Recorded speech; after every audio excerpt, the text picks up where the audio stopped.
Lors de l'installation du Conseil national de l'éducation le mardi 21 janvier 2020, le chef de l'État Patrice Talon a promis le deuil aux politiciens.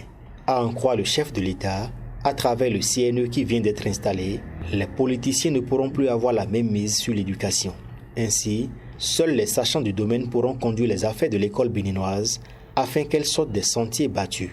Une vision noble et une audace à nul autre pareil. Mais compte tenu de la complexité de ce chantier, dans un contexte béninois où l'école est un gisement de lecteurs convoité par chaque politicien, on a du mal à croire à la concrétisation de cette ambition du chef de l'État, quand bien même les membres du CNE sont priés d'être apolitiques. Certes, grâce au CNE, les lignes vont beaucoup bouger au niveau de la gestion des affaires relatives à l'administration scolaire et au programme d'enseignement.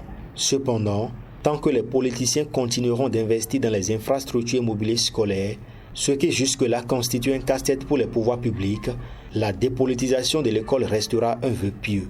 De même, nul n'ignore l'effort d'accompagnement des politiciens pour maintenir des enseignants sur place dans certaines zones enclavées où l'enseignant ne peut même pas se trouver une chambre à louer pour son hébergement, encore moins de l'eau potable à boire. Dans ces zones, seule l'implication des politiciens permet d'avoir quelques enseignants, un tant soit peu en dehors des natifs du milieu déjà habitués aux conditions de vie de ces terroirs.